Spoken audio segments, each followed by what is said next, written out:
Shabbat Shalom! And welcome back to the Way of Truth through Torah. And I hope that we are live streaming right now. We're having some internet difficulties. And if this doesn't work, we may just, I think it's working. I think it's working. Yay. I think we're good. Are we good, Seth? Cool. Okay, so guys, today we're back in Deuteronomy, my favorite book, and I think everybody in here feels the exact same way. This is one of our favorite books. Why? This is a recount of everything that Yah has given them in the wilderness. Practically everything He's told them to do. This is Moshe's last chance to tell all of the people. And why is He having to retell them? Why is He having to retell all 600-something-thousand men over 20 years? I mean, They were there. A lot of them wasn't because there's What happened 40 to years. what happened to all of the men over 20 years old in the wilderness? They all died. All gone, except for two and Moshe. Because at this time, Aharon's gone, even Miriam is gone. So it's Moshe's left with Yahushua and Caleb. So these are the only ones left. So he's talking to everyone that was 20 years old or below. So these guys, the oldest people he's got out there are 60 years old, besides Caleb and Yahushua. They probably hadn't really heard it, and so he's telling them so that they can know. Well, he's telling them because listen, it's a covenant with if, ands, or buts, huh? It's a result of the covenant that he made to Abraham. But this is a conditional covenant, guys. And they have to know this because when they go in the land, if they break the conditions of this covenant, guess what? They won't be there long. And they weren't, were they? We got ousted. All of us. You house of Israel that I'm looking at, we got ousted. Okay, so we are starting in chapter 7 of Deuteronomy. We are reading out of the Scriptures Bible, and this is a Scriptures Bible. Don't shut it. It doesn't hurt. Foul. You always reach for it and It's blue, and hers has nothing more than mine because she's used hers so much. But I'm going to use Bailey's, and I think Bailey's is probably just as. We use the Scriptures. It's put out by the Institute of Scriptural Research. Guys, listen, if you want a Scriptures Bible, let us know. Seth watches the messages. We will get one to you free of charge. Free. No $19.99, $99.99, or anything. It's free. No shipping, no handling. It's free. So just give us a call. That's part of our ministry here is we provide these Bibles to everyone because in this Bible, the name of Yahweh has been replaced. He is they have replaced the name where it's Lord, God. What are some other than the other names? It was removed like 7,000 times. I know it was at least 6,000. Dennis says it was removed 7,000 times from Scripture. Listen, guys, if there is power in the name, don't you think we need to know what His name is? So they removed His name. Yahweh, He is also called Yahweh. Some people call Him Yahovah. Listen, I don't care how you say it. It's not God. That's not His name. That is who He is. He's our Elohim. He is a God. He is the God of all gods. So the Scriptures puts back His name. It restores His name. It also restores the name of His Son, our Savior, Yahusha. Some people call Him Yeshua. There are many names to pronounce it, but it's not Jesus because there was no J in the Hebrew language, guys. Hello. There was no J until the 1600s or something. There you go, until the 1600s. And I'm going to tell you, a Hebrew woman from the tribe of Yehuda would not have named her child a Greek name. The Hasmonean dynasty had been for the 200 years prior to Yahusha's birth. She wouldn't have named him after a Greek, okay? And that was called, the name Jesus actually stood for the son of Zeus, okay? So we've got all that straight. Hey, Josie Langford, it is good to see you on with us today, girl. We've been praying for you, and we miss you. And we just pray the best for you. We really do. And Shabbat Shalom. It's good to see you on here. So we are going to go forward. You know what? Another word that was removed from the scriptures was Torah. The word Torah was removed from scriptures over 400 times. I misstated a few weeks ago and I added an extra zero. I said 4,000 times, but it was 400 times. Over 400 times they removed the word Torah. And what is the Torah? Instruction. It's, First 5 books of the it's a core. Listen, the first 5 books are Moshe's book, and it is the core of this entire book. It is what every bit of this book is written about, because the Torah is our walking, talking, living, breathing Savior. Okay? So that's what it's all about. Misty said, yes. He's the way, the truth, and the life. And our way is to walk as Torah tells us. It is the truth. And it is Yahusha, because he is the way and he is the truth. We can carry you through scripture and we can show you that. Okay, we are going to start in chapter 7 of the Scriptures Bible, and we're starting on page 194.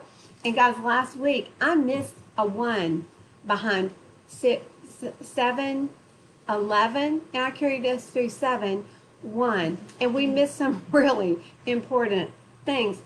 Look how the enemy just kind of uses that. And we were tired because we had been stopping and we had a lot of really important discussion going on today.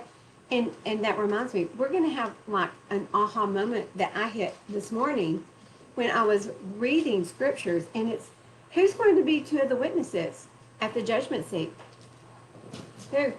But that's not all. I'm not going to tell you the rest of it. You're going to have to hang tight till we get to that to hear the rest of it. Ooh. Oh, ooh. I like it. The oohs, the ahs. I was like, wow.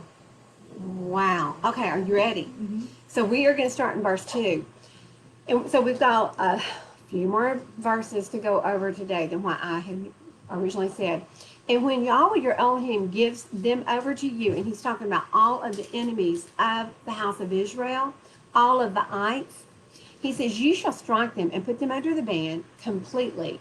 Make no covenant with them and show them no favor. And do not intermarry with them. And do not give your daughter to his son. And you do not take his daughter for your son. There shouldn't be any questions right here, right? They shouldn't say, well, what if? What if we just do this? What if we... He says no covenants. It's his way. You're either for him or against him, right? And the If you're- crazy thing that they already have a lot of the Torah, and you still have to tell them. Yes. It's not like us, where we're in this time, but we don't know anything about the Torah. That's right. But back then, it's like, just how hard, stiff-necked we are. We are very stiff-necked today, but what Pete is saying, and I'm going to repeat it because they may not have heard you. Pete said they've been living the Torah for 40 years. I mean, everything they did was based on Torah. There were no ifs, ands, or buts in, and he still has to tell them, don't go in and make a covenant with these people. They are pagans. Don't go in and intermarry. Guys, 1 Kings 11, 1 through 3. Grant. Yeah, come 1 through 13. Come here, baby. You have to sit by me by the hot seat. Got the hot seat. Okay. So, guys, who broke this more than anybody else ever? I can say that. Who broke these instructions more than anyone? One more guess. One person broke them. Shalomo, Solomon. Listen to what Grant is going to read to us. 1 Kings 11, 1 through 13. What page are you on? 362. For those of you following online, he's on page 362. Okay, we are ready. And the sovereign Shalomo loved many foreign women, in addition to the daughter of Pharaoh, and Moabite, Ammonite, Edomite, Tisodian, and Hittite Hittite women. women. Okay, hold on just a second. Okay, the Edom. that was probably a better name for them, okay? So the Edomites, who were they from? The tribe of Moab. Edom. They were from the tribe of Edom, Edom, Esau. Don't go in and marry the Edomites. What did they do? He went in there and he married them. So listen, guys, the Hittites, they are actually included in this list.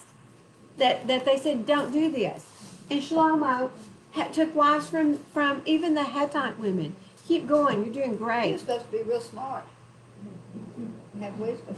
He had more wisdom than everyone, guys. But he didn't have much about that. From the nations of whom Yahuwah had said to the children of Israel, you do not go into them, and they do not go into you, for they shall certainly turn away your hearts after their mighty ones. Shlomo clung to these in love, and he had 700 wives. 700 wives. And what were they? Francis. They were all princesses. That's the next word you're going to read. 700 princess, diva, spoiled, rotten wives. Guys, 700 idol chasing, idol worshiping, probably firstborn sacrificing brat.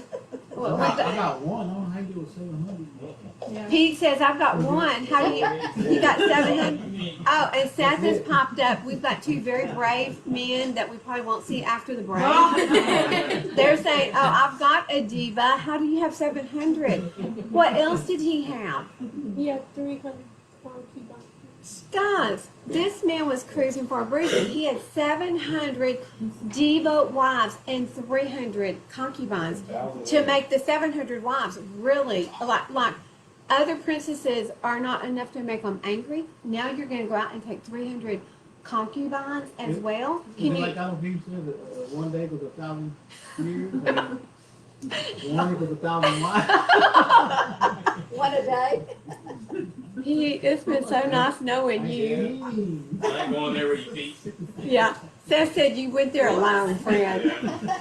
Under Jumped the out of the boat.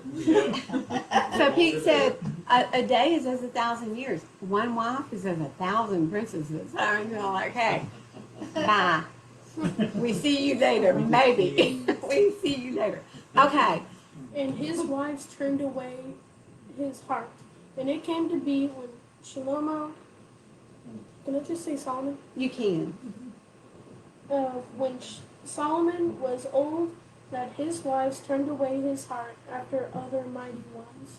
And his heart was not perfect with Yahuwah, his Elohim, as was the heart of his father David. And Solomon went after Ashtoreth, the mighty one of the custodians, and after Milcom, the abomination of the Ammonites. Thus Solomon did evil in the eyes of Yahuwah, and did not follow Yahuwah completely, like his father David. Then Solomon built a high place for Chemosh, the abomination of Moab, on the hill that is east of Jerusalem. Hold on just a second. Guys, do y'all know what's east of Jerusalem? What hill is east of Jerusalem? Sign? Mount of Olives. Oh. Guys, listen. On the hill that is east of Jerusalem, he built what? A high place for Chemosh, the abomination of Moab. But that's not all. Keep going. Listen to this, guys. I mean, And for Molech, the abomination of the children of Ammon. And so he did for all his foreign wives who burned incense and slaughtered to their mighty ones. so he didn't just build two Asherah poles up there.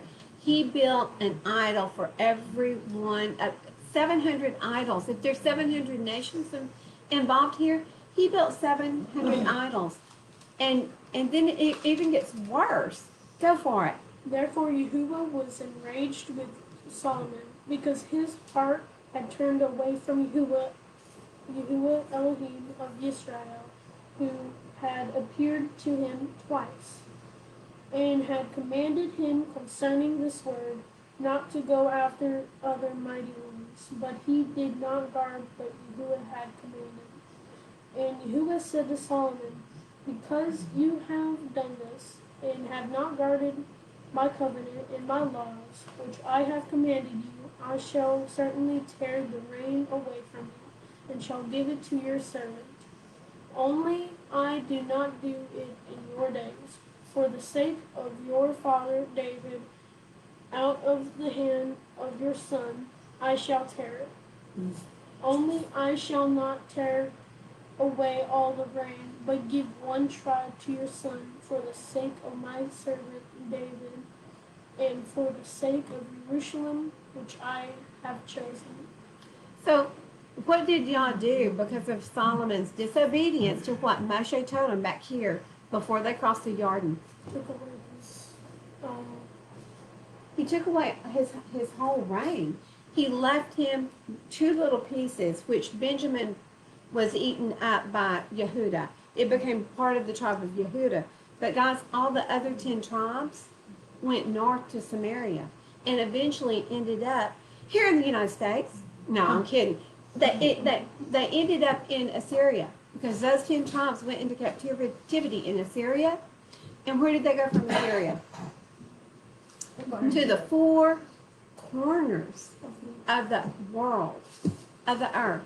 The 4 corners, they were spread all over the place. So, no longer was there the one house of Israel. There are now 2 houses. But when Yahushua comes back, that's going to be fixed, isn't it? He's going to fix it because the 2 will become one. And that's a big problem that we have nowadays. You know, speaking about mighty ones.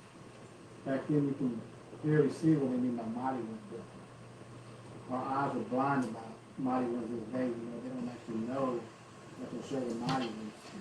That's right. From the side from our Father.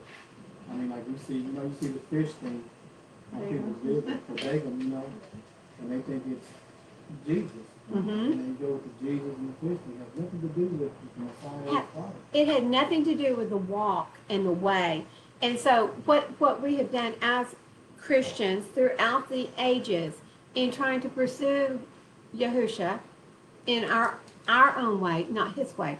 We didn't use his instruction book. We used what we thought was right. We've created crosses. We've created the fish symbol. Money God of the Trinity River. The what? The money God. Money. Oh, money. God, the 14th. Yeah. Yeah, so we have created all of these false idols, and you see people wearing them around their necks, and they post them all over the place. Guys, they are pagan symbols. They are. Okay, so a lot of these. Well, how did we get so far off over there? But guys, listen. Shlomo broke everything that Moshe just told him by intermarrying with 700 from different nations. These were not from the house of Israel, and because of what he did, it split the house of Israel in 2. Yehuda, the tribe of Yehuda, which they call the Jews now, stayed there. But who were all these laws given to? The whole house. It was all of the house. It's all of them that are standing here today, and we will see that. Well, let's just look at that. He is talking to everyone standing there on that particular day. Thank you, Grant. You did so great. And Christians believe, you know, they'll say, oh, they're good people, they're good people. Go read the Old Testament, and he says, are you good in man's eyes, or are you good in, as he spoke here? Well, what did Don't Yahushua you say? in Yahweh's eyes. Even Yahushua, our Savior, what did he say when a woman said, blessed be the breast that nursed you? And someone came up and said, Rabbi, you're good. And he said, No one's good. I'm not good. I'm not even good. No one is good but Abba Yah. Yeah. Even our Savior, our Redeemer, You think about it. Yahushua said that. Suppose you have more than one child. We don't give each child different rules. They all have to live by the same rules. That's exactly right. And so all of the children of Israel, that's a good Right. point, Misty. I mean, if you think about it with logic, he doesn't give Yehuda one set of rules and all the other tribes or all the other children of Israel. That's exactly another right. set. It's all But- the same. But he did separate Yehuda out, Mhm. didn't he? He left them there because why? He loved David. It was King David It was his righteousness that he is honoring by leaving even, and he said, I'm not even going to do it during Shlomo's time. It's going to happen during Rehoboam's time. Shlomo's son, yes, because of his promise and his covenant with David. So David will always have a man on the throne, right? Yes. Who's coming back with that rod of iron. Our Savior, and he is from this tribe. Okay, so we see here, don't intermarry with them. Don't give your daughter, don't strike a covenant with them. Shlomo, it's like he went through this book. He wrote his own Torah, guys. He wrote a copy of the Torah for himself. He had this with him all the time. So we can't even say he didn't have access to the Torah. He did. He had all 5 of the books that he printed and copied for himself because that was a law. Every king had to copy and print the Torah for themselves. So he had it with him. Still, what turned his eyes away? Women. A bunch of them. 1,000 of them. Turned their eyes away. Okay. We're in verse 4. For he turns your sons away from following me to serve other mighty ones. Then the displeasure of Yahweh shall burn against you and promptly destroy you. And guys, this is exactly what happened. Moshe told them, if you go in and make covenants, they're not going to be good for you. And that's exactly what happened. Verse 5. But this is what you do to them. Break down their slaughter places, smash their pillars, cut down their asherim, and burn their carved images with fire. And you are a set apart people to Yahweh, your Elohim. Yahweh, your Elohim, has chosen you to be a people for himself, a treasured possession above all the peoples on the earth. Guys, this should be a comfort to us. He chose the house of Israel. And if you choose, as Ruth, if you choose to leave your Gentile stature and become house of Israel, you're part of his chosen people. And you fall in under his covenants. If you become Israel, you fall under this. Okay? 7, Yahweh did not set his love on you, nor choose you because you were more numerous than any other people, for you were the least of all the people. Guys, he didn't look down and go, wow, look at that group of Israelites. They're the biggest nation of all. I'm going to use them because they can whip anyone out there. That's not... He chose the humble, the weak, the smallest little. Look at how big Israel is right now, guys. They've got great power. Do you know how many Einsteins or high IQ people have come from Israel? I mean, the number is massive. How many wealthy people? Yah has blessed. He has blessed the tribe of Yehuda. He definitely has. Okay. So he said, you were the least of these people, but because of Yahweh loving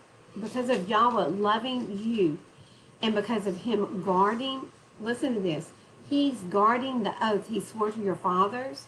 Yahweh has brought you out with a strong hand and ransomed you from the house of bondage, from the hand of Pharaoh, sovereign of Mitzrayim. And you shall know that Yahweh your Elohim, he is Elohim, the trustworthy El, guarding covenant and loving commitment for 1,000 generations with those who love him and those who guard his commands. Guys, who has John 14:15? John 14:15. Okay, Seth, come on.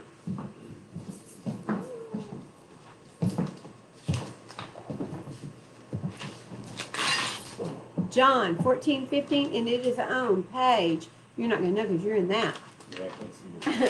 It's on page 104. If you love me, you shall guard my commands. If you love me, what does it say over here? He says to 1,000 generations of those who love him. How do you know that you love him? If you love me, you shall guard my commands. You're guarding his commands. And how many commands are there? 613. 613, and you don't have to guard all of them. because not all of them apply to you. Many of the commandments were for the Levites, Levitical priests.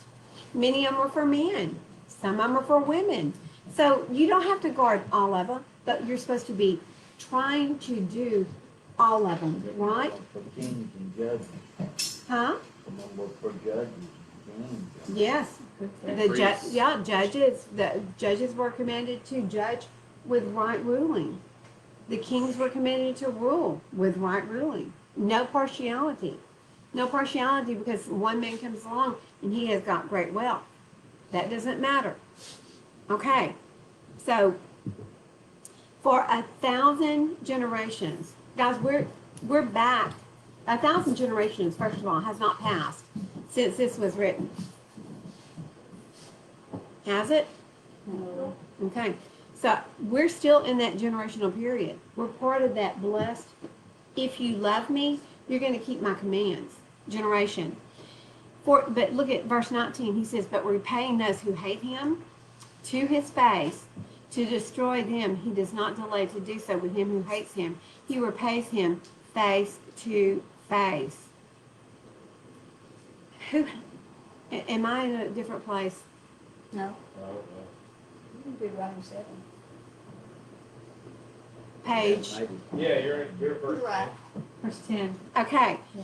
And you shall guard the command and the laws and the right rulings which I command you today to do them. And it shall be because you hear these right rulings and shall guard and do them, that Yahweh your Elohim shall guard with you the covenant and the loving commitment which he swore to your fathers, and shall love you, and he shall bless you, and he shall increase you, and shall bless the fruit of your womb, and the fruit of your land, and your grain, and your new wine, and your oil, and increase of your cattle, and the offspring of your flock, in the land of which he swore to your fathers to give you.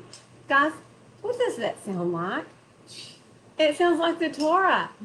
What does it do? It's a Shema in 12. Blessings. It is the Shema, but it blesses you. It Says you free from protects bondage. you. It sets you free from, it frees you. Yep. It frees you. It changes you into who he is. Our walking, talking, living, breathing Torah, Savior, Redeemer, Yahusha, the one that Shaul said, I imitate Yahusha, you imitate me. If we're imitating Shaul, we should be imitating Yahusha, which means that we should be obedient to all of the commandments that apply to us. It doesn't take a rocket scientist to figure out that nothing of this sort has changed, guys. None of it. Okay, because even Yahusha said in Matthew 5:16, I didn't come to abolish the law, but to walk it out to show you how it is done. Not one dot or not one yod or tittle has been abolished from it. But we've been indoctrinated. Yes. Today is a day, live streamers, if you're still walking that Christian walk, Listen to your pastors and Religious. doctrine. I pray that your pastors, and we are praying diligently that the pastors wake up and start teaching truth and not the lie, the doctrine of lies that has come from the misinterpretation of Scripture. Guys, listen, you can't take letters that Paul wrote and turn them into doctrine. That's right. We don't even know what the first part of those letters was about. Somebody wrote to Paul. He's answering a letter. We don't know what it was about, but what the Christian people have done is they've taken this and they have turned it into a doctrine of grace that doesn't exist. Grace abounded from the beginning of this book all the way through to the end. Yeah. Doesn't it? Look at this. This is his grace. He shall love you in verse 9, and you shall know that Yahweh, your Elohim, he is Elohim, the trustworthy El, guarding covenant and loving commitment for 1,000 generations with those who love him, with those who are keeping his commandments. Yes. Do you know what he says of those who are not keeping his commandments? They are liars. They're liars. And what else? They hate him. The truth is not in them. Where are the liars? Outside the gates. They're outside the gate. In chapter 7 of Matthew, those lawless ones, he didn't even know them. They didn't even know his name. Master, master. We healed in your name. We did miracles in your name. He said, I don't know you. Heart from me. Get away from me. I don't know you. Guys, listen. Our Father is a Father of covenant, and we should be thankful that He is. He's given us a conditional covenant, and if we follow it, guess what? You get the reward. You get into the kingdom. If you don't follow it, then it means you're a liar. If you say, I love Jesus, if you indeed know who He is, you know, first of all, that His name's not Jesus. I'm going to tell you something. The one they're preaching from the pulpits is the lawless one. If you think for one moment that Jesus came back to do away with Himself, you need to shut the video Doesn't off. make any sense. It doesn't even make sense. No. If you think that this Jesus they're preaching, that they say He came and He did away with the law, it was nailed to the cross. It was. Our Savior was nailed to the cross. He is this walking, talking, living, breathing Torah, and He was nailed to the cross because we're an adulterous wife, and we will get to that in just a little bit. But it was not done away with. And if how can you read any of this? How can you read any of this and think that if you just say a little prayer, I repent, and you get on that little grace train, that you're going to get in the kingdom? How can you think for 1 minute that this says be obedient? There's no two ways about this. Okay? And it says always. Okay, we're going to keep going. So he's going to love you and bless you and increase you and bless your fruit. All of this, if you're obedient. All it takes is obedience. And we're going to see that in a little bit. 14, blessed are you above all peoples. There is not going to be a barren man or a barren woman among your livestock, or even a barren among your livestock. So the women aren't going to be barren. The men aren't going to be barren. The livestock are going to be like reproducing like crazy. And Yahweh shall turn away from you all sickness. Guys, listen. He shall turn away from you all sickness and put on you none of the diseases, none of the evil diseases. They're not just diseases. They're evil diseases of Mitzrayim, of Egypt, which you have known, but He shall put them on all those who hate you. There's power in that verse, guys. Look at Deuteronomy 28:58. Who's got that verse? 20, Who? Okay, so turn with us to Deuteronomy 28 and go to verse 58.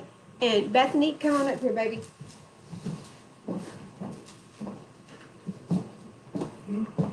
You look lovely today, I might add. Okay. And for those of you who are trying to follow us in the scriptures, we're on page 217. Okay. If you do not guard to do all the words of this Torah that are written in this book, to fear this esteemed and awesome name, Yahuwah your Elohim, then Yahuwah shall bring upon you and your descendants extraordinary plagues, great and lasting plagues, and grievous and lasting sicknesses. And He shall bring back on you all the diseases of Mitzrayim, of which you were afraid, and they shall cling to you. Keep going. Also, every sickness and every plague which is not written in the book of this Torah, Yahuwah does bring upon you until you are destroyed. And you shall be left with few men, although you had become as numerous as the stars of the heavens, because you did not obey the voice of Yahuwah your Elohim. Did you hear what she just read? Guys, listen. If you do not guard to do all of these words, He's not saying if you don't guard to do some of these words. He said all of these words. Look, how many people in here have family, and how many people in here have family that are sick? Me? My hand can go up. I have been sick. How many of us in here have been sick? We've all had illnesses. Why? Because we were not obedient to His commandments. And some of these sicknesses have lasting effects. Listen, Shaul wasn't healed of everything that bothered him. He still had a thorn in his thumb. Well, and he couldn't see very well because that's why he had Timothy. Oh, So probably he had bad eyesight. Yeah. Well, that was from. Well, that was remember when he was on the road to Damascus. Yeah. So he had 'cause he's probably his eyes. We have things that, you know, Well, look at cancer. Look at listen, part of after 2 years after they take the mark of the beast, those people who take the mark of the beast are going to be very visible. They're going to have the boils like they had in Egypt. Want to know who took the mark of the beast? You can see it. You'll be able to see it. You'll also be able to see who didn't take that mark, because they won't have the boils. But he's going to bring back on you all of the diseases of Egypt, and every sickness and every plague that's not even mentioned in this Torah. So there's sicknesses and plagues that haven't even been talked about and we haven't even seen. Those will come upon you. You they know, are coming upon us. They are coming upon us. our land is sick, sick from sin, from our sin. That's the other thing, And we live yes. off the land. Yes. I mean, cancer, Yes. I mean, there's so much that we don't look at because of sin. I mean, there's so much illness. I was talking to our daughter has been in from Florida, and we were talking about illness and sickness, and she said, and we were talking about the fact that we've destroyed. I really like what Whitney said. We've eaten all of the filters. We're eating the lobster and the shrimp and the pigs, those filthy, stinking pigs that have holes in their hooves where all the excess pus drains out of. You will put that in your mouth? We've eaten all the filters that are keeping the land and the oceans and the waters, the catfish, everything that's keeping the waters clean, everything that's keeping the land, we've eaten it. So what's protecting our land? It's like Dennis said. She was saying, and we were talking about that, and she said, I was talking to a doctor that does colon cancer, and he said, our food is what is causing this. The GMO products. Oh, let's see, what are they GMOing? What have they genetically modified from the way Yahweh, from the way Yahweh intended for it to be? Okay, two things are corn and wheat. What do you eat? What do we eat every day? Bread. What is it made of? What's it made of? Wheat. Cornbread. Corn on the cob. Popcorn, as Dennis said. Guys, listen. This doctor said the genetically modified products, and it's not because they were genetically modified. It's because they genetically modified them so they can come behind and spray glyphosate, Roundup, all over this food. I had cattle that we were feeding cottonseed that had been genetically modified for Roundup so that they don't have to go through and hoe. We're a lazy, greedy society. They don't have to hoe the weeds anymore. Just go through and harvest the crop, and it's clean, but it will kill you dead. And it is doing that because we have taken the easy route instead of doing what Yah has told us to do. We've destroyed our land. Yeah. It's what Well, Valley. the lymphoma, so it is from the Roundup, It's- you know, to kill it. And it's just, and we've done it out, because we didn't know any better and trying to make it. Because we're lazy. We are. We don't want to pick weeds. We're lazy. Yeah. We're greedy. And listen, if you've got a huge commercial farm, you don't want to pay someone to get out there and pick it when you can just get out there and spray it down. Yep. Or better yet, we don't even have to get out there now. We can just use a crop duster, right? Yeah. Let's just dust it. So what if some of that stuff gets over on the people's property? Guys, listen, we have destroyed, I sound like an angry old woman today because I am. I'm angry. I'm angry at what society has done. Listen, if we were abiding by his commandments and his rules, and we were loving the land and taking care of the land as we've been told to do, can you imagine? It would be like the Garden of Eden. Because we're going to read in a little bit how beautiful the promised land was. It wasn't anything like Egypt. In Egypt, they had to hand carry water by foot to water their little bitty tiny gardens. He said, not so in this promised land. There's going to be so much water from the valleys and the hills and the mountains that it's just everything's going to stay watered. Vicky, Ma'am. I can remember when your grandmother and granddaddy, and we had a huge garden. They didn't do anything to it. They weeded it, you know, took care of it. Mm-hmm. nothing was genetically modified. I'm back to that. I don't use any genetically modified seeds. I do not allow poisons anywhere on my hill, nowhere on my hill. If it's an ant pile, they better leave. I'm gonna drown them, okay? Grits. Huh? Grits or Grits? If it's a gopher, I'm gonna feed it juicy fruit gum. But guys, listen, we've got to get back to what Yah has told us. We're not supposed to be tilling up the soil. Don't turn the soil over and kill all the bacteria in the topsoil. Why would you do that? Look at what we're doing. We're killing our topsoil by tilling it up. That's not how you plant. You just plant the seed. Okay? So now I got that out of my system. Oh, yeah. I gotta know more about that. Oh, let's get together. Is that okay, so? So guys, where does sickness come from? So, Where sin. It comes from disobedience. And if you're not going to follow the rules that Mushroom's setting out, guess what? You're going to be sick and you're going to what? Die. And it's not just a, listen. It's not just a physical death. It's going to be a spiritual death. Because even though but you get to, Y'all loves us so much, Seth. You're right. We get to choose. He loves us so much. He's like, you get to choose. How do you want to live? What do you want put in your mouth? What do you want devoured? Do you want to put food in there? Or do you want to put stuff that's not food that was supposed to make this whole environment clean for you? You want to just eat as well as our spirit, though, too. You That- want to get the love of eating what he has for us, or do you want to just, hey? what are you feeding your spirit, man? And that are you feeding him truth? Or are you feeding him watered down tomato soup? That's tasteless. It doesn't nourish. Doesn't do anything. But you do Except what you fit- want to do and not what he wants to do. Makes you feel good for a little while, doesn't it? yeah. Because it fills your tummy up and it makes you think you got something in there. But that watered down tomato soup isn't going to nourish you or do anything to change. That whole thing you were saying last week, and it kind of hit me, like, there's several times that we've all been in churches and you get that feel-good spirit and whatnot. But you said that if you don't feel convicted when you come here, and it makes sense, then it's not right. You know what I mean?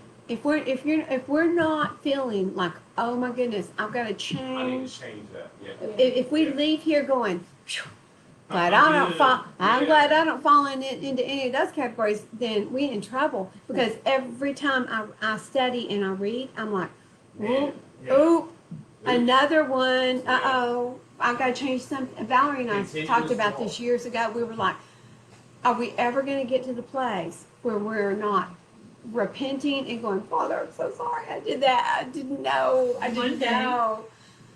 When we walk through the gates, we're going to be like, thank you. And I pray it soon. I do. I look around. Not soon enough. I look around and I weep for the people who don't want to hear truth. They don't want to hear this. They don't want to hear, they don't want to hear that there's anything they have to do. Jump on the train. Jump on the train. That's all they got to do. Sit on the pews, sing and praise and worship, and live like hell. And I'm sorry, but that's what they're doing. They're living like this doesn't matter. It feeds your emotional. Yes. Most of them are miserable inside too. Like no matter how you were talking about how crazy of a week this has had, but you probably were still content in every moment because you knew that something is happening for a reason. Yes. I mean, so many people who are like, I just don't feel right, but they look like they got everything going. Let me tell you, just filling my business up with people who are like-minded believers, I see why God's testing us. We're going to get to that in just a little bit. I see why he's testing us. Because to have like-minded believers minding your till, I'm going to tell you something. It makes me feel very confident. When Seth tells me, I can do this, and Bethany says, I can handle this, I'm like, I didn't even worry. I got to spend time with my granddaughter that I haven't seen in 4 years. Okay? Because of you. And thank you. It is all him. It's all him in everything that we do. He gets the glory and the praise. But he used you, Seth, and you allowed it. I'm sorry, Scott, you had... Amos 8:11, you were talking about the spiritual famine and how people aren't getting fed today. in the word of Yahweh. Come up here, Scott, so that the crowd can hear. Wait, no, come up here. Sure. Yes. You know, if you break the camera, I'll just blame it on you. Grant didn't break it. If Grant didn't break it, surely you won't. All right. Good word. This is Amos 8:11. It says, "See, the days are coming, declares Master Yahweh, that I shall send a hunger in the land, not a hunger for bread, nor a thirst for water, but for the hearing of the words of Yahweh. And they shall wander from sea to sea, and from the north and to the east, and they shall diligently search, seeking the word of Yahweh, but they shall not find it. And in that day the beautiful maidens and strong young men shall faint from thirst. Those swearing by the guilt of Samaria, Samaria, Shalom. thank you, You're welcome. who says, As your mighty ones live, O Dan, and as the way of Beersheba lives, they shall fall and never rise again." If that doesn't break your heart, guys, It does. that, listen, they're looking for truth and they can't find it. They're going to the churches, they can't find truth. If that doesn't break your heart, I don't know that your heart can be broken, because we have got a famine, and it's in this land now. Look, this is a remnant. We're tiny. Scott was telling me that the remnant out there in the Permian Basin in Midland, 30 people. Wow. And that's probably one of many groups that are out there. But guys, listen, a lot of these groups, and we know this from associating with a few of the groups in our area, a lot of them are not Torah observant. They may be teaching Torah, but they're not obedient. Don't associate with them. Don't say, what a good job you're doing, teaching and not being obedient. Because your fault, Romans, what is it? 128. When you condone what is wrong, you fall under that same sin. Yeah. Yeah. Okay. Gosh, we haven't even made it through 7 yet. We're going to do this, guys. We're going to do it. In 16, verse 16 of 7, "And you shall consume all the peoples whom Yahweh your Elohim is delivering over to you, and your eyes shall not pardon them, and do not serve their mighty ones, for that is a snare to you. When you say in your heart, these nations are greater than I am unable to drive them out, do not be afraid of them. Remember well what Yahweh your Elohim did to Pharaoh and to all Mitzrayim, the great trials which your eyes saw, and the signs and the wonders, the strong hand and the outstretched arm by which Yahweh your Elohim brought you out. Yahweh your Elohim does so to all the peoples of whom you are afraid." Hi. You look a lot like your mama. She looks just like her. She does. That is amazing. Welcome. I'm Vicky. And this is Val. And this is Bailey. And that's Grant. And we're the only ones that matter here right now. Okay? Wow. And this is Addie. Addie, it's nice to have you here. And my boy. Edison. What? You know what's weird? She kind of looks like Cute Pete. She does. I know, when she walked up, I was like, that's Pete's daughter. And I was like, no, it's It is. not Pete's daughter, but it is Pete's daughter. They act like someone. Oh, Addie, we gotta talk, okay? Gotta talk. No, I'm kidding. Okay, here we go. So we made a lot of progress. We're in chapter 7, verse 20. Right? We didn't make it far. Chapter 7, verse 20. Okay. While y'all were gone, we talked about y'all. We did 3 scriptures. Deuteronomy? Yeah, we're gonna do the wrong. Don't judge us.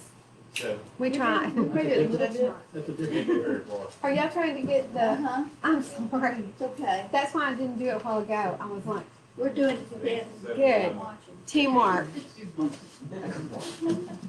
Okay, we're in 20. And Yahweh, your Elohim, also sends the hornet among them until those who are left who hide themselves from you are destroyed. So he's like, look, don't be afraid of the enemy that are there. In just a little bit, over in 9, he's going to give them a pep talk. And he's going to go, all those giants, don't be afraid of them.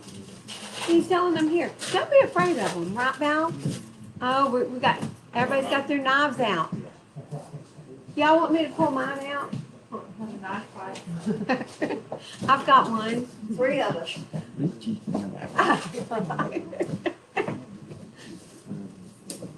There you go. You get your very own Bible, Addie. She has one. Hi. Well, you can read your very own Bible here. You don't have to look over mom's shoulder. Do not be, and he goes on to say, do not be afraid of them, for Yahweh your Elohim, the great and awesome El, is in your midst. And Yahweh your Elohim shall drive out those nations before you, little by little. You are not allowed to destroy them at once, lest the beasts of the field become too numerous for you. Guys, listen, is this not just like he does with us? I mean, you don't just suddenly go, wow, I need to be Torah observant, and suddenly just stop everything that you're doing and turn and you're Torah observant. There's no way you can do that. No, it's a steady walk. It That's is- like once saved, always saved. You cannot be saved because you still gonna have choices throughout your whole life. Come here, Steph. No, get over here. Come here. Because that needs to be said on camera Okay. so that they can see who's, okay. Being saved, you can't be saved because you're going to make choices throughout your whole entire life. You can either go choose wrong or right. So you can't just be saved and you're done because you're still going to have that decision through walking out your whole life. And it just don't make any sense. Every day's a Yes. decision, isn't it? Yes. And so if you're a backslider, There's, but you once were an obedient, are you saved? no. What? No. Even Val is You like have, gasping. you have a over choice every single day to either follow the Father or choose sin. You're either for him or against Yep. him, guys. Right That's for what I him. said in the And we beginning. all fall short of His You're going to glory. follow him or you're going to be disobedient. Listen, what does Shaul say? Paul.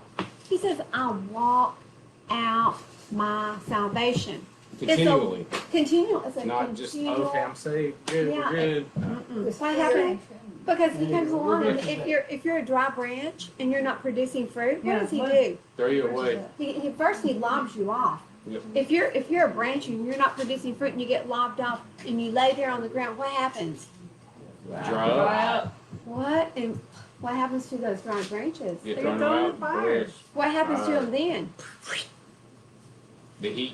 The heat just, I mean, guys, listen, the dry branches don't get, you can be put back on the tree. You can be what is it called? You can be grafted back in. You can be grafted back in. But it takes a lot longer. It takes a lot It longer. takes a lot longer. You got a lot of repenting and a Yes. lot of, you got to do some teshuvah if that's a word. The shooting. now. That is now. You got to It do works. some teshuvah in.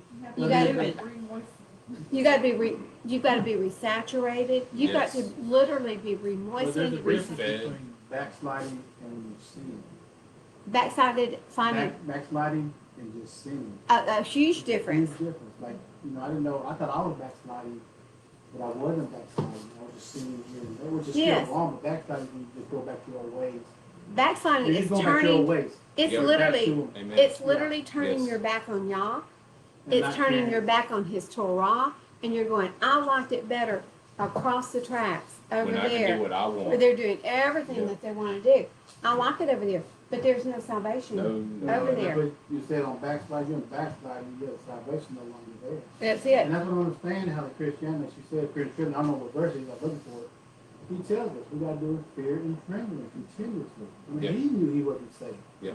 So they want to go to the New Testament and say, Dennis, If look we were that verse saved, up. yeah, I mean, The verse that Paul, if where we were Paul saved, says, "I walk out my we- salvation." why? I mean, what is there to do? I mean, if We- we did everything, we'd be, yeah, we wouldn't why is he not here back already? And guys, be, listen, we'd be Yahusha if we were saved. that's right. We'd That's all be right. gods. And this is not possible. So guys, listen, we're taught in the churches that there's an eternal hell, right? Yes. Okay. Is there an eternal hell? You Google it? Okay. So if you go to the second book of Ezra, which it was removed from Scripture, was removed from the Geneva Bible in 1600s. It was removed from the King James in the 1700s. If you go to second Ezra and you look at it, there's no hell where it once you die, and you go through the judgment seat, you go through this continual persecution of hell. We don't serve that kind of father, right? But now I'm gonna tell you something, between the time that you die and the judgment seat, if you've been a bad boy or a bad girl, you are gonna have some hell. You are gonna be visiting hell, okay? That's when you go through hell. But after the judgment seat, you're either going into the kingdom or you're being cast into the fire, and what happens? You burn up, you perish. And to me, that would be hell, not to be in the presence of Yah Gnashing of teeth. ever again. There will be gnashing of teeth. That's after death, Well, what about the before bowl? before the judgment seat. Do what? What about the bowl with that? When you're still walking up? I don't know. Tell us. Come on. I think the rich man and Lazarus, he explains and it kind of helps us understand. Yes. There is a Sheol. It's not called hell. That's actually a misinterpretation. Well, Sheol is a grave. Right. I mean, Sheol literally means the grave. So It's a place. It's not just the grave. It's a place. well, it actually is the grave. But if you go to Second Ezra and read it, it tells you that once you die, those who have not been obedient to Torah, they don't go to a resting spot. No. If you go to Revelation, it says in there, you're going to be seeking death because the wrath I'm going to put on you, you'll be looking to die. Like Job. And Job was looking, I wish I wasn't born. Yes. And that's what he says in Revelation, that you're going to see when the wrath comes upon you, you're going to be seeking death, and you have nowhere to go. You go to the mountains, to the caves, wherever. But his children are sealed from the Exactly. day of wrath.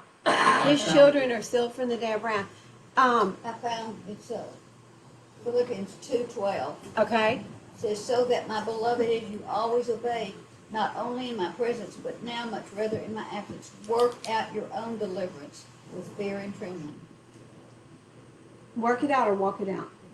It says work Work. out your own deliverance. not Work. just It's it's synonymous. Work. I mean, you have to Work is a walk. walking Work. is a- That's that four-letter Walk word. is work. Work. They don't like it. Just, I all it like means that. is your actions. Yeah. That's all it means, your actions. Well, What is your actions? Listen, who's he going to reward? Those doing the work. That's who gets the reward. He says those who are doing the work. Okay? So, guys, we're hitting a lot of stuff today.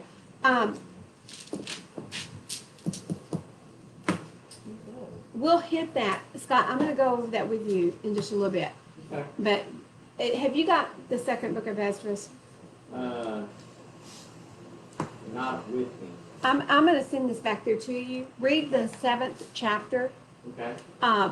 And that's going to give you a better idea of what literally takes place.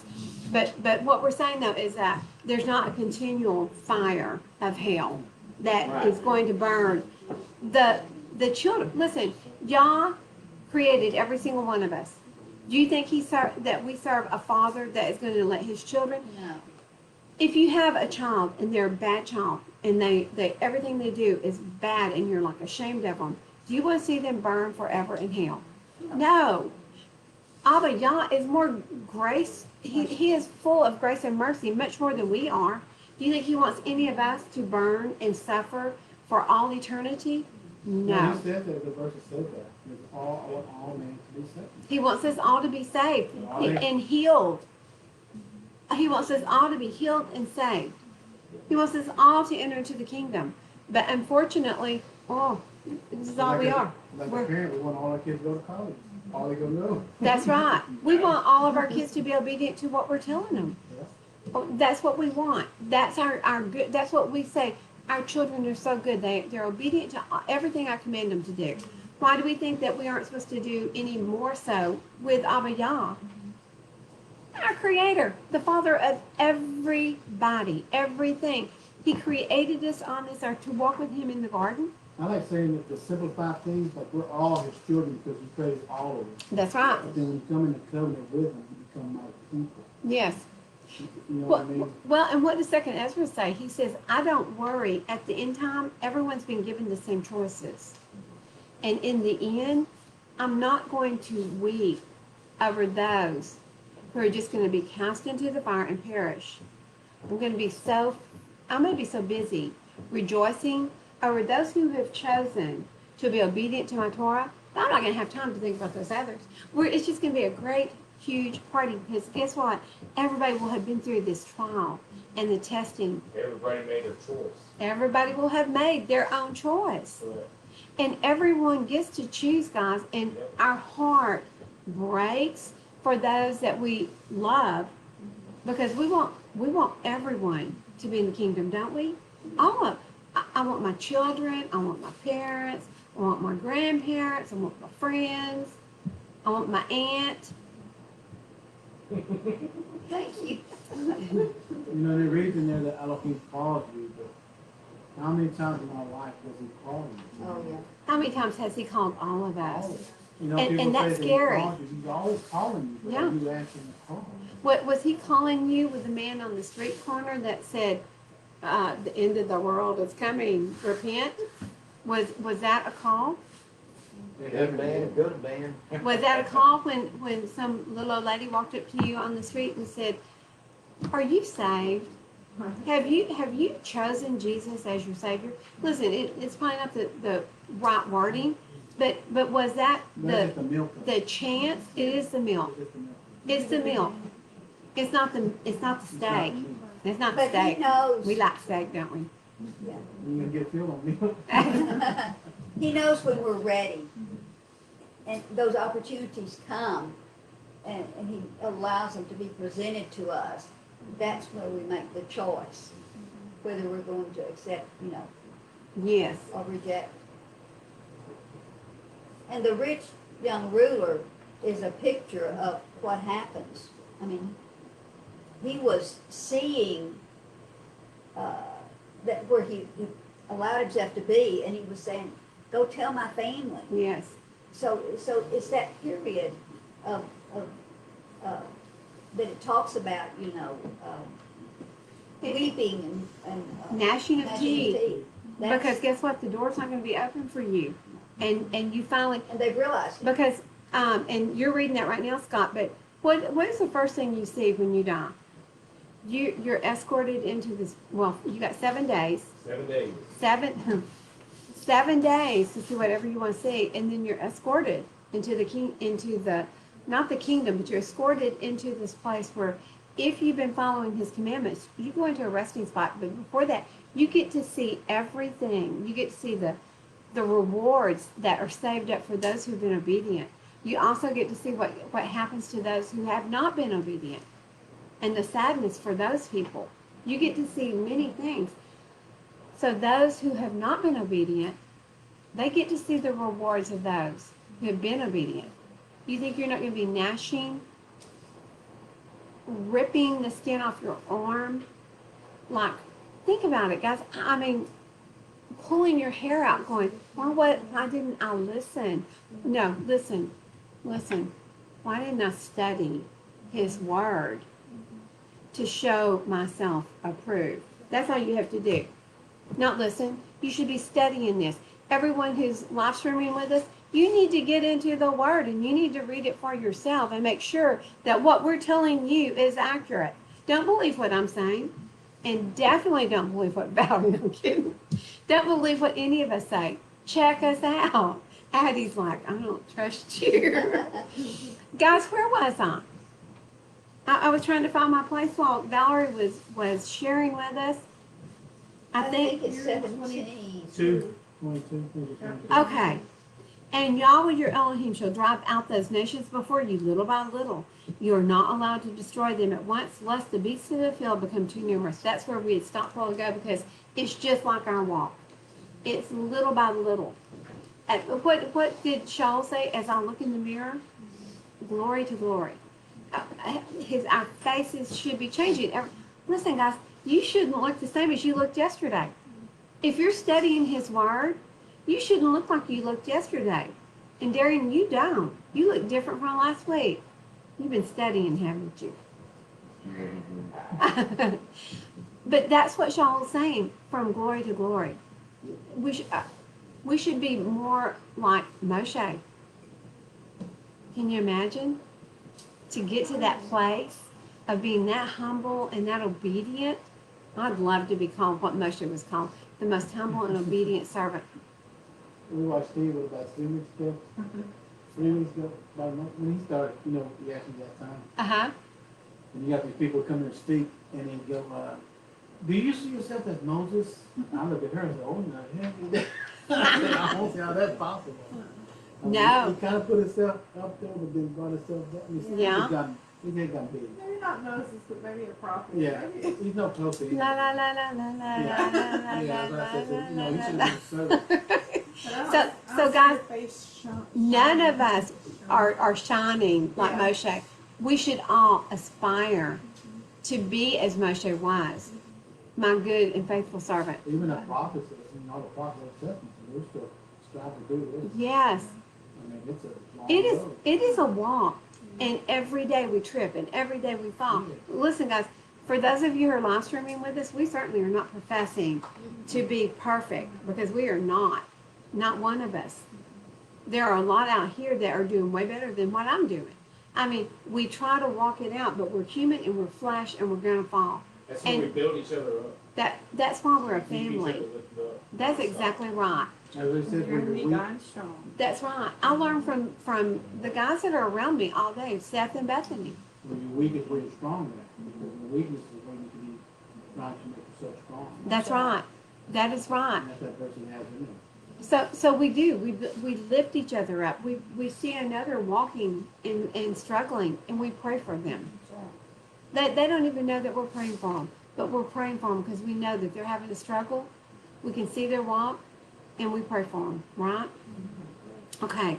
But Yahweh your Elohim shall deliver them over to you and destroy them with a great destruction until they are consumed. Look how much He loves us. He's going to destroy your enemy, and He's going to deliver them over to you. And He shall give their sovereigns into your hand. You shall destroy their name from under the sun, and no one is going to be able to stand against you until you have destroyed them. The carved images are their mighty ones. You are to burn with fire. Do not covet the silver or gold that's on them, nor take it for yourselves, lest you be snared by it. For it is an abomination to Yahweh your Elohim. And do not bring an abomination into your house, lest you be accursed like it. Utterly loathe it and utterly hate it, for it is accursed. Guys, Yah has made a covenant with us, right? And he's telling us right now. Moshe is telling us this is a covenant that has conditions. It's a conditional covenant. You've got to be obedient to be falling into this covenant. Yah has kept His covenant for 3,600 years. We've got written proof right here of 3,600 years of Him keeping covenant with His children. We don't have to wonder, is He going to keep covenant? We have to wonder, are we going to be able to keep covenant? And we should. Because right now, you can look around. I think Valerie said not long ago, if Shaul or Yahusha came back today, what would he think if he saw our churches? Oh. If Put a he, band on them. listen, if he came back Yeah. at Christmas, what in the world would he think if Oh. he saw the pagan tree? Yeah, I thought I wrote letters to y'all about this. Yeah, didn't I tell you in Jeremiah 1:10? And Don't it's do just that. gotten worse, 2,000 Yeah, years. and what are you doing with Easter eggs? What? You know a bunny doesn't lay eggs. What? This is bad. That crazy bunny doesn't lay Easter eggs. So it's all about His covenant. Did I give anyone Genesis? Yes, Yes. ma'am. There he is. Come on, boy. Genesis. Hey. He loves to read scripture, Look, and he loves Pete. I thought I said that seed. Huh? I thought I said that seed. Oh, he loves the seed. He loves Pete. He loves to read scripture. Oh, 12:3. 12:3. And I shall bless those who bless you, and curse him who curses you. And in all the clans of the earth shall be blessed. who was he talking about? Abraham, Ralph. Guys, listen. Aubrey. Whose loins did we come from? Abraham. We're all his seed, right? Y'all's gonna bless those who bless you, who bless Abraham. God's going to curse those who curse Abraham. And every nation is going to be blessed because of Abraham. Because his seed has gone where? And again, I look out there and I see Abraham's seed. And if you're not his seed, you've chosen to be grafted in. That wet, moist branch grafted on with his super glue. Okay, Genesis 26, 1 through 5. There was a scarcity of food in the land, besides the first scarcity of food which was in the days of Abraham. And Yitzchak went to Abimelech, sovereign of the Philistines, in Gerar. And Yahuwah appeared to him and said, Do not go down to Mitzrayim, live in the land which I command you. Sojourn in this land, and I shall be with you and bless you. For I give all these lands to you and your seed, and I shall establish the oath which I swore to Abraham your father. And I shall increase your seed like the stars of the heavens, and I shall give all these lands to you, your seed. And in your seed all the nations of the earth shall be blessed. Why? Because Abraham obeyed Yahweh's voice and guarded his charge, my commands, my laws, and my Torah. Whose charge, whose commands, whose laws, whose Torah? Yahuwah's. Yah's, Yeah. Yahweh. That they are his. Listen, he's going to increase our seed. He's going to bless you. He's going to do all these amazing, wonderful things because Abraham obeyed his voice and guarded his charge and his commands and his laws and his Torah. It's a conditional covenant, guys. If we do the same thing Abraham did, guess what? He's going to do the same thing he promised Abraham. He's going to bless you and increase you and prosper you. But it takes obedience. I mean, we just can't even say it enough. Okay, now we're in 8. We're making some progress, right? It's only taken us, 2 hours and we're in 8. Guard. We're fixing to find out why he tests us. That's right. Do what, Pete? That, when the COVID came in, Yes? 34, we're so blessed. We don't have to worry about anything. Nothing but food, water, no soap, and nothing. If we're gonna go, we're gonna my cousin, we're doing this walk. I mean, it's just peaceful. Don't say we don't have trials, we do. We do have trials. Especially personal. But we know what the trials are for. And it makes a difference in the way we walk it out. We're not the ones, down on our face crying and sobbing in our own mud and tears going, oh, get me out of this. We're like, y'all, give us the wisdom to make it through this and the strength to make it through this. Because without his grace, we couldn't do it. We couldn't. We teach her from what to come from the children of dad to live with us. So what do you have here? We taught her, I got peace and I got safety, I got love, I got everything I would be show. Yeah. I mean, he gives us everything that we need. We don't have to, we don't have to ask. He knows before we ask. But he likes to hear his kids ask, doesn't he? He likes to hear his children ask. Well, what he's doing, he's strengthening us for the times to come. Yes. These trials and things that come against us, they're not to punish us. That's right. They're to build us up because we've got days that are not Make them going to be, pure and clean. yeah. And so we've got to have that strength To to endure. be able to bear it. Yes. And that's what the verse says. I mean, that's what it says, we're saved by his name. We'll keep reading. It says, for those who endure to the end shall be saved.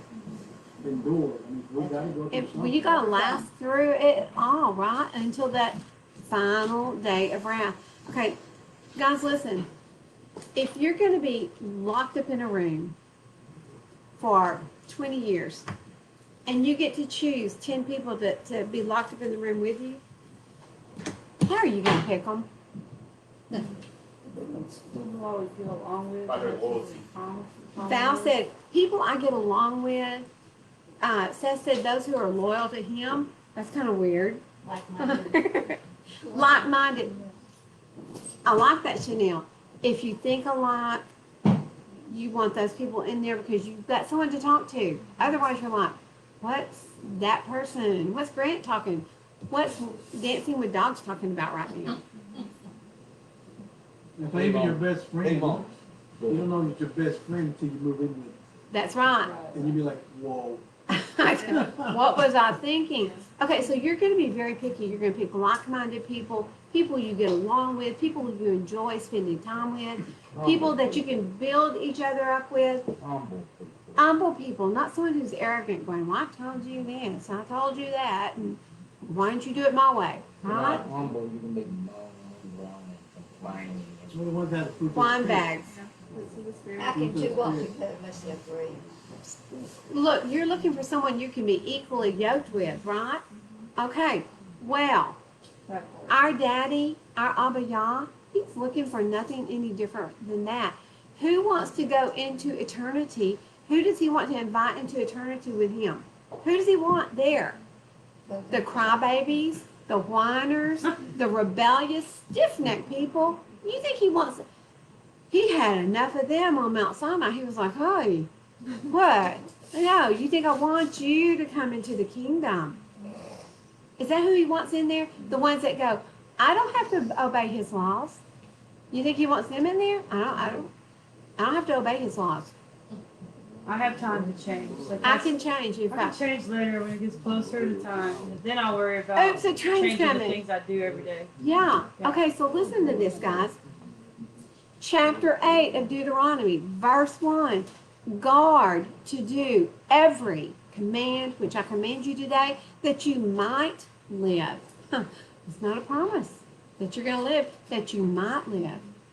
And shall increase and go in and shall possess the land of which Yahweh swore to your fathers.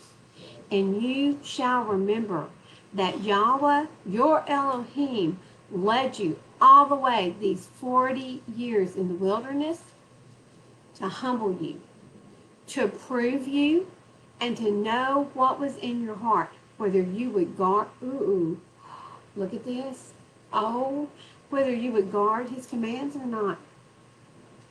He humbled you and he let you suffer hunger, and he fed you with manna, which you did not know, nor did your fathers know, to make you know that man does not live by bread alone, but by every word that comes from the mouth of Yahweh. And we've got some verses to go through here, but guys, listen. He tested them in the wilderness. How many made it through, Valerie? Two, Two. to the age of 20. And Moshe didn't even get in. To whom much is given, much is expected. And Moshe accidentally, out of anger, boom, he shouldn't have done it. He struck the rock Teachers twice. will be judged differently. Teachers will be judged differently. No one should want to be a teacher. What, are you out of your mind? the ones that got in had a different, one had a different spirit, and the other one said he was completely, Follow Yah yeah, completely. he followed Yah completely. And that was Caleb. Yeah. Caleb was, He was- even his name meant faith like, it was like faith like a dog. And he was grafted in. I love you. I don't care what you put me through, Father. I love you. Kick me, I'm coming right back to you. Yeah. It's okay. I love you. That was Caleb. And Yahushua, he spent all his time in the Holy of Holies, That's right. in the presence of Yah. I'm surprised he didn't glow. Not a I mean, I'm surprised he wasn't a glowing ember. Okay, so guys, listen. He's testing us still. Okay, to make sure that we are who he wants to spend eternity with. That's what this walk is about. And we get to choose. Choose wisely, my friends. And the only way you can choose wisely is when you read his instruction booklet. It leaves nothing to question. You don't have to wonder or ponder about anything. Read his book. It tells you what to do. Everything's in here. Everything is in here. Wait on Yah. You don't have to rush forward. Wait on him. Be still. Be peace, be still. There's so much that we can learn from just being still and letting him lead us, right? Okay. Now, He let us go through hunger to make us know that man doesn't live by bread alone, right? Amen. There's I was something over just there. Thinking about, when it says peace be still, and the stillness is where we find those moments to work on ourselves or Wow. to be with him, because I used to not be able to be alone with myself, if you know what I'm saying by Yes. that. Because I didn't like who I was. But it was when Yahweh put me in a place where I had to be still and take a good look at Wow. myself. That was where I found him, and where I found the healing that I have today was in that stillness. Yes. So it was, I don't know, whenever you said that, it just all clicked in my mind that that's where we have to take a good look at us, is when we're in that stillness. When it's still Yes. and when it's quiet, Yes. who do you hear? Yeah. That's when you can hear that tiny little voice. Even was it Ezekiel? He was waiting on y'all, and the storm came. Y'all wasn't in the storm. Remember that? Right. It was like a huge wind came. He wasn't in the wind. Right. Storm came. He wasn't in the storm. But he was that still small voice, so small. He had to get still and quiet. He had to get so quiet to be able to hear that voice. How many of us do that? It's hard. Yes. In today's society, it is very hard. You've got a husband to take care of. You've got children to take care of. You've got the house to keep clean. Animals. We wear so many hats today, guys. You gotta get that phone out in front of your face. Technology has brought about many headaches, hasn't it? Many headaches. So, Yes, with The TV out from under your face too, like the We can't always TV. worry about nothing to do. the Help me. The Bible teaches the simplicity of life that he gives us. We're sticking out off these worldly things and to seek him. He'll simplify your life for you. okay, so what Pete just said, I'm sorry, even the fans are affecting my hearing. Oh, but, but what Pete's saying is that when you simplify, when you get down to just the basics of what y'all want you to do and trust in him to supply your every need, he's going to tell you what you need to get. He's going to tell you what you need to do when you need to do it. And then guess what? When that COVID comes, you're ready. You've already prepared because he's led you in the right direction. But you have to be still enough and quiet enough that you can hear where he's leading and guiding you. Matthew 6:33 says, "But seek first the reign of Elohim and his righteousness, and all these shall be added to you." Seek first Elohim. But seek first the reign of Elohim. This is Put him first. Matthew 6:33. But seek first the reign of Elohim and his righteousness, and all these shall be added to you when you're seeking. Don't we want that? That's what we all want. Who's got Matthew 4:4? Wait, I actually want you to read, let's see. Yeah, Matthew 4:4. Who's got Matthew? Who does? Darian, you want to come up here and sit by me? What? You don't like me anymore? Okay, can I turn this? Okay, talk loud. I'm gonna turn it like this. Talk loud. But he answering said, "It has been written, man shall not live by bread alone, but by every word that comes from the mouth of Yahweh." Who is the word that comes from the mouth of Yahweh? Yahusha. Yahusha. He is that word. And he tells us. Who's got John? John 6, Me. 48 through 50. Can I feel me? People are like, I know. There. Are you on? Oh, wait, it is me. I thought it was a pumpkin. You are not right. I'm telling you, you're not right. All right, John 6:48 through 51. I am the bread of life. Your fathers ate the manna in the wilderness, and so they died. This is the bread which comes down out of the heaven, so that anyone might eat of it and not die. I am the living bread which came down out of the heaven. If anyone eats of this bread, he shall live forever. And indeed, that the bread that I shall give is my flesh, which I shall give for the life of the world. There you have it. He tells us. He is that manna. He is that living bread, guys. Yeah, we could live on just Yahusha. Look at Moshe. 40 days, 40 nights. First of all, when you go to the first book of Adam and Eve, what does going without food for 40 days and 40 nights do? Besides make you think you're dying. It actually starts to bring about physical death. Okay? When physical death comes, guess what happens? What happens? What doesn't happen when you don't eat? You have no bodily functions, right? So it comes in one side and out the other. Okay? So you don't have those physical body functions. When those physical body functions began, Adam and Eve could no longer come near the kingdom. Do y'all remember that? So, guys, it's the same with us. When we have the animal habits, we can no longer draw near. Moshe got as close as he could without physical death. That's just amazing to me.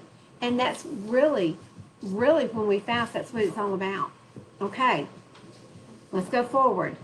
Guys, there is so much. I tell you what we're going to do.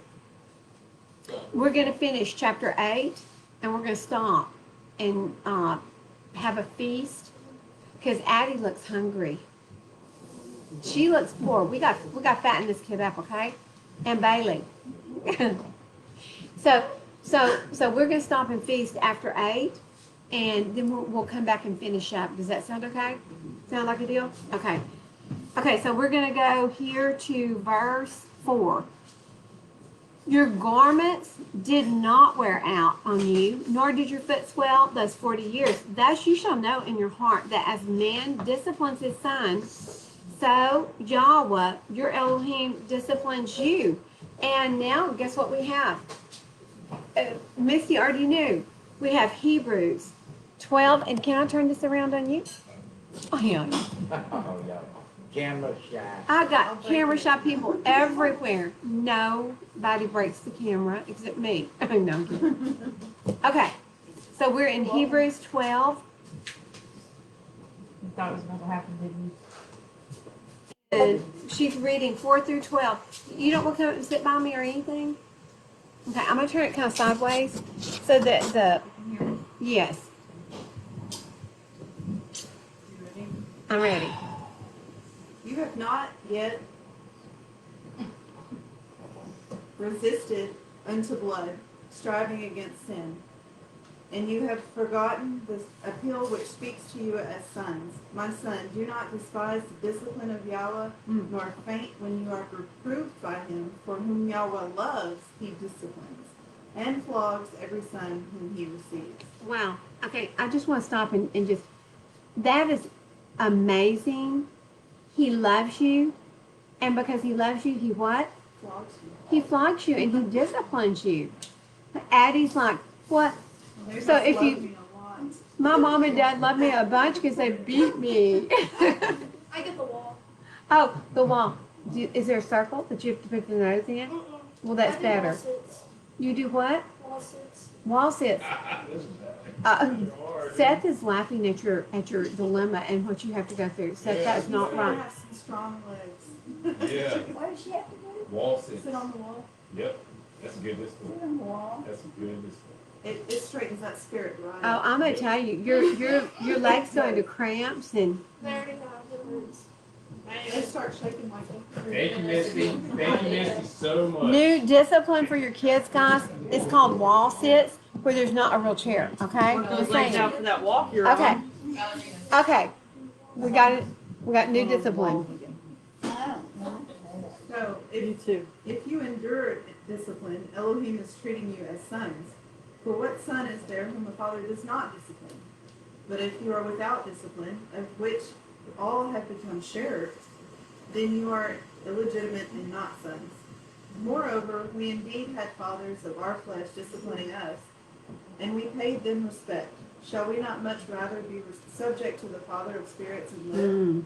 For they indeed disciplined us for a few days as seemed best to them, but he does it for our profit, so that we might share his apartments. And indeed, no discipline seems pleasant at the time, but grievous. But afterward it yields the peaceable fruit of righteousness to those who have been trained by it. So strengthen the hands which hang down and the weak knees. There you go, strengthen your knees. Mom said, strengthen your knees, girl, because you're going to be sitting on that wall some more. No, I'm kidding. So, guys, listen. What is he saying?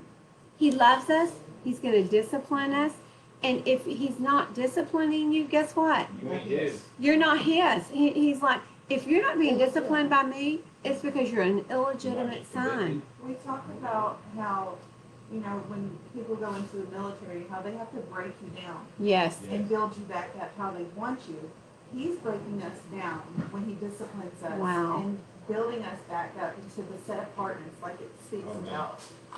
Wow. So what Misty just said, in case you couldn't hear, is that just as in the military, we see it all the time. Boot camp, they take you in, they just wear you to the point you lose weight, you lose muscle, you lose everything, and you get to the place where they want you. Nothing. You're nothing. And they tell you, you're nothing. Then they build you back up exactly like they want you. The muscles, the speed, the endurance. God's doing the same thing with us. Of course, I can't take credit for that. That's Pete. I'm just. So Misty said her husband's the one that taught her that, Pete, and she's giving him credit. So that was very sweet of you. Of course, that comes from y'all. So. It's everything's from Yahweh. So, guys, listen, we're all his children in here because we're all being disciplined, aren't we? Yes. And thank you. Y'all, and this is where I've had to learn to get to. Father, I just thank you. Thank you that you're disciplining me, because that means that when I get through and I've learned, I get to go further. Without learning from the disciplining that's taking place, guys, you don't go any further. You hit a roadblock and you stop. If you don't want to go any further, it's your choice. Choose wisely, right? For Yahweh, your Elohim, is bringing you into a good land. And it's a land with streams and of water and of fountains and springs that flow out of all the valleys and hills. A land of wheat and barley that haven't been GMO'd. Oh, I'm sorry, I added that. Of vines and fig trees and pomegranates, a land of olive oil and honey. Isn't that beautiful? Yes. I mean, I'm just like, oh. A land in which you eat bread without scarcity, in which you do not lack at all. A land whose stones are iron, and out of whose hills you dig copper. I mean, everything there is going to be to profit you. And you shall eat and be satisfied, and shall bless Yahweh your Elohim for the good land which he has given you. Be on guard. How many times does he have to say? Be on guard. How many times? Yes. How many times does he have to say before we hear him? Yeah. I mean, how many times did I have to read it before I finally went, whoa, guard, what? Yes, yes. The fans were blowing the whole time I was reading. The mental fans in my head. Be on guard lest you forget Yahweh your Elohim by not guarding his commands and his right rulings and his laws which I command you today, lest you eat and shall be satisfied and build lovely houses and shall dwell in them, and your herds and your flocks increase, and your silver and your gold are increased, and all that you have is increased, that your heart then becomes lifted up, and you forget Yahweh your Elohim, who brought you out of the land of Mitzrayim from the house of bondage, who led you through that great and awesome wilderness, fiery serpents and scorpions and thirst, where there was no water, who brought water for you out of the flinty rocks, who fed you in the wilderness with manna, which your fathers did not know, in order to humble you and to try you and to do you good in the end. Everything he did for their good. But 603,000 of them rebelled against everything he said to do. And 603,000 of them died in the wilderness, and they didn't come out. I'm using that figure. It's a roundabout, okay? They died because they couldn't be taught. They didn't want his way. They wanted it their way. They wanted the way of Mitzrayim, of Egypt. But I want to go back to Egypt, to those leeks and the fish and the meat that we had there and the fire. And we were so much better off there. They were killing our children. We loved it there.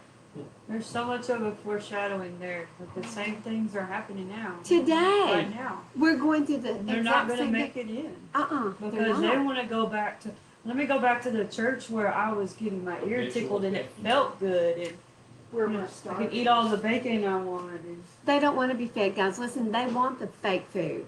yeah. They don't want the meat and the potatoes. They want the fake food. Work. So we have people that come to class. We had one young lady came. She was fresh out of prison. And it was not what she wanted to hear. She wanted to feel good. I want to feel good. It's just like when I left the milk because it didn't make any sense. Yes. I starved myself because I was completely away from everything. Yes. I started going the other way and I was starving for the word, which he calls the manna, you know, Yes. the what's this. And Oh, Tiffany. she, if y'all wouldn't have been here, I would have still be starving. I probably wouldn't even Wow. be here. So, Wow. He led you where you needed to be, Yeah. and you had to walk to get there. yes, I did. So you were A good little ways. wanted. What a you wanted picture. to leave that behind. I remember that. I remember that. Wow. You know. And my sandals didn't wear out. I was barefoot. That's right. No shoes Yeah. or that. Wow. Well, look at Lot's wife. She just looked back Oh, yeah. in terms of salt, and that's what we have to remember. But her heart was still back That's there. right. Her heart was there. That's why she looked back. If we glance back by accident, we're not going to turn to stone. But listen, if your heart is still longing for To what's be there. back there, mine doesn't. Mine doesn't miss or long for any of it at this point. And some of you are way newer than me. It took me a long time because I was solo. I was out there solo by myself. I didn't have anyone to learn from, or it was all y'all teaching. You young kids, y'all have grasped hold of this and you're just running with it. And I'm so impressed. Y'all are doing it so rapidly. There's a real hunger for it. Right It is now. a hunger. Right. There's either a hunger for truth or a hatred for truth. There's no in between. No. There's no like, I just want a taste of it. And if there's someone that's just wanting a taste of it, they're not going to last long. They're going to leave because they just don't fit in. So guys, he's really repeating the Shema here again. You know, he gave you houses that you didn't build. He gave us vineyards and olive trees that we didn't plant. He gave us wells that were already dug that we didn't even have to dig. Don't get prideful. Don't start thinking this is all because of my righteousness. Because I'm going to tell you something. Our righteousness, even Deuteronomy 6:25, it's our righteousness to guard and do all of his commands. Our righteousness is as filthy rags. And when I say filthy rags, they're rags we're not going to talk about. Right. They're that filthy. Don't say, I did it. I did this all by myself. Don't be a puffed Taking up credit. people. Don't be a puffed up people. Do what, Seth? Taking credit when you do that.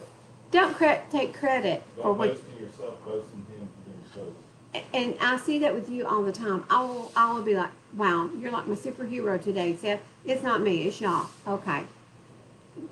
Every time. Thank you for correcting me. I could not have done it without him. No, none of us. Listen, none of us could do it on our own. None of us, without his Wouldn't. grace, could do it. You would not. Well, even Yeshua did the same thing when somebody said something to him. He was like, You always everything I pointed say at comes from God. Look, Comes listen, from my Father. listen, I want to tell you something, and you brought this up. I'm sorry. We're going to take another rabbit trail. I'm sorry.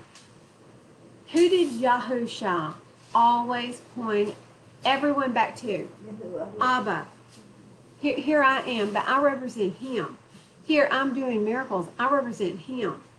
Here I'm speaking, but I represent him. I don't do anything that I didn't first see and hear my Father do. This is what Yahusha said.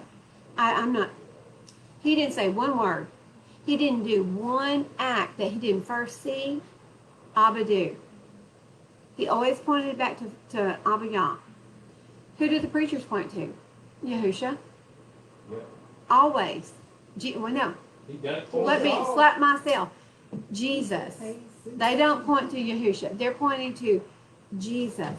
They always point to Jesus. What would Jesus do? Well, he wouldn't be obedient to the law because he did away with that. Oops. What would Jesus do? I don't know. Maybe he would consult Torah cards. I don't know. This Jesus that they're talking about, I don't know where he came from, except that they talk about him in Scripture, and he's the lawless one. I'm sorry. The point of that is, why are you asking what he would do? We know what he did do. We've got a whole, Right. You know, it's, That's this so whole true. book tells us what our Yahusha did. what did he do? Yeah, what didn't he do? We didn't have Christmas.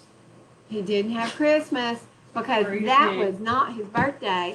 He didn't eat pigs because that is not food. He came and walked it out perfectly. And then he's going to come back and teach it to us again because we still can't get it together. Guys, I'm going to ask all of you, why do we walk out the Torah? Because it blesses us. It keeps us close to him. What's in your heart though? I love him. He's my daddy. I love him and I want him to look down and go, that's my daughter. Look at her. She falls a lot. She's really clumsy, but look at how hard she's trying. Her heart wants to do right, but the flesh always interferes. That's sweet. None of us can walk it. Listen, don't ever feel like a failure if you're trying to walk out his commands. Don't ever feel like a failure if you fall. Don't feel like it's over. I'm done. Listen, we all fall. I don't care how long you've been in this walk. We are going to fall because we are not our Savior. That's why we need Him. We can walk this out as perfectly as we can, but when we get to the gate, if we don't have the testimony of our Messiah, Yahushua HaMashiach, we're not getting in the gate because He is that gate. And He's going to know that you've been walking it out We should look like him. because you're going to look like Him. Yeah. You're going to smell like Him. You're going to act like Him. He'll be able to look at you and go, wow, See it in the mirror. Val, you look a lot like me. I like that. Come on in. I want to spend the rest of eternity with you. Yeah. Guys, we're fixing to go into what I wanted to share with y'all. Right now? We're fixing to. Y'all ready? Yeah. Yes. Let's do it. Okay. The aha. Aha. Aha. I really like the way your aha sounds way better than mine. Mine's like aha. Yours is like music to my ears. Verse 18. But you shall remember Yahweh your Elohim, for it is He who gives you power to get wealth in order to establish His covenant. What is wealth for? Why does He give you the things He gives you? To support the ministry. To establish His covenant. It's not just, it could be to support the ministry. But no, it is to establish His covenant, Well, that's what it says. which He swore to your fathers as it is today. It's for you to be able to do His covenant. And if it shall be, if you by any means forget Yahweh your Elohim and follow other mighty ones and serve them and bow yourself to them, I have warned you this day that you shall certainly perish, die. After judgment seat, forever die. Okay? Like the nations which Yahweh is destroying before you, so you are to perish, because you did not obey the voice of Yahweh, your Elohim. Now then, I want us to go to Deuteronomy. Let me see here. Go to Deuteronomy 30. Valerie, that's you.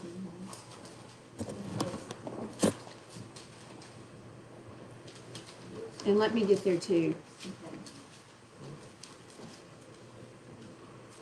It's 10. Deuteronomy 30, 19 through 20. Is everybody there?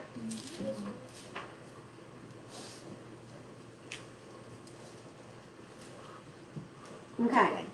I have called the heaven and the earth as witnesses today against you. I have set before you life and death, the blessing and the curse. Therefore you should choose life, so that you live, both you and your seed, to love Yahuwah your Elohim, to obey his voice and to cling to him, for he is your life and the length of your days, to dwell in the land which Yahuwah swore to your fathers, to Abraham, to Isaac, and to Jacob, to give them. Okay, what's going to witness whether you are being obedient to Torah? What he just called the heavens and the earth. What's there all the time? The heavens and the earth are witnessing everything that we're doing.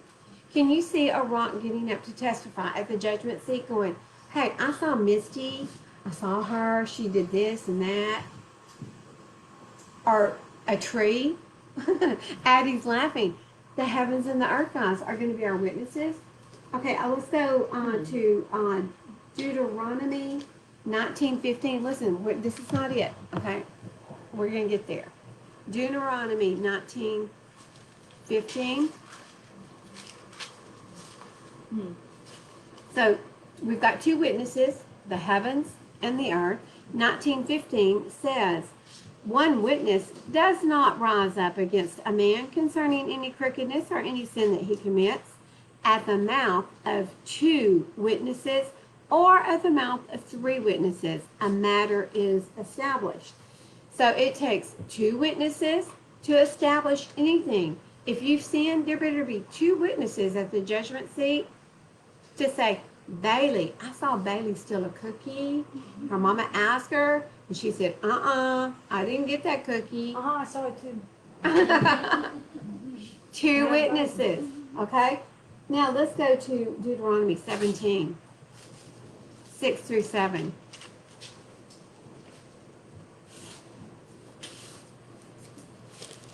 At the mouth of two or three witnesses shall he that is to die be put to death.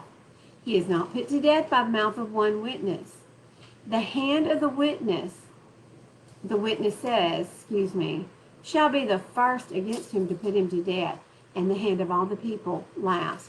So you shall purge the evil from your midst. Who are the witnesses? Heaven and earth. What's going to be falling from the skies? Hail, stars, a mountain so big that it's going to cause like this huge wave, and it's going to turn the oceans red.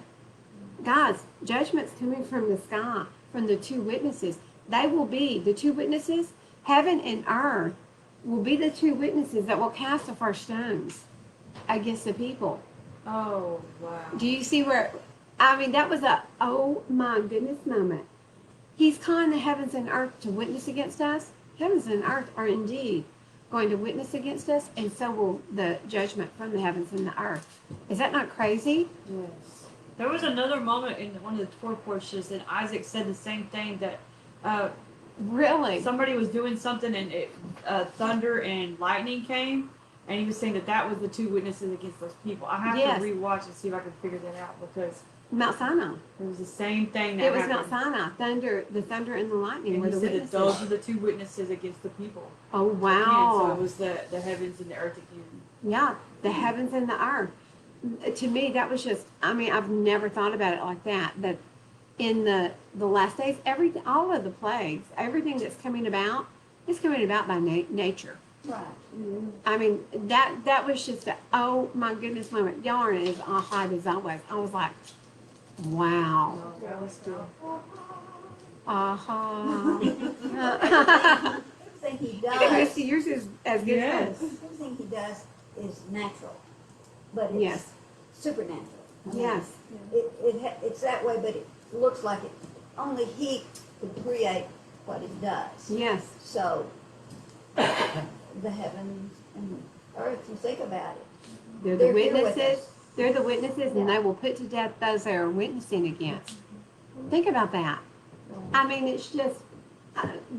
Sorry, I really got excited. Well, and that would be the consequences of our actions. Is there anybody out there Exactly. getting as What we're excited doing. as I was Yeah, about this finding? I'm Thank having you, to think Seth. about it. Finally, someone's like, "Yay!" Little Val liked her expression. Okay, I was like, wait a minute, She's I was like, pretty speechless. Wow, I know. I was like, that is too cool that We were he's just going talking to about use that the those, other day.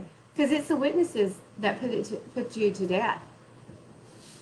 It's the witnesses. I'm just like, wow. Okay, so that's what we're going to do. And I apologize because it's taking so long, but Deuteronomy is just that packed, isn't it? But we are going to stop right now. We're going to go feed. We've got spaghetti and lasagna. And what else do we have, guys? Salads. Salads and Cobbler. ooh, Blackberry cobbler, I hope it's good. blackberry cobbler. And you too, if you came and joined us here, you too can have blackberry cobbler. Boogity boogity. I can't say it like that, but I could try. So, guys, listen, thank you for joining us. We will be back in about an hour to finish up our Torah portion for today. And we will finish it. And Dennis, you want to pray us out? Father, we just come to you humbly today, Father, and we do thank you so much for this beautiful Shabbat, Father, that we can gather and rest in you and study your word and just fellowship and learn more about you, Father, to be the children that you've called us to be, Father. Father, we want to be those children. We want that sign that's between you and us, Father, which is your Shabbat, Father. It's a sign between you and your people, your children, Father. And just give us the strength to continue this walk on that straight, narrow path, Father, that leads to the door that your righteousness covers us, Father. We love you, we thank you, and we do ask you to just bless the hands that prepare the food today, Father, for the eat. And we do thank you for the food and for everybody's dedication to your Shabbat, Father. We love you, we thank you, in the precious name of Yeshua HaMashiach. Amen.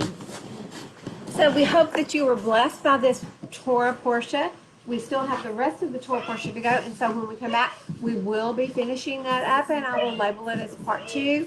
But thank you guys for joining us. May your Sabbath be filled with peace, and may y'all bless you this day. And all I can say is Shabbat Shalom, and we will see you later, hopefully.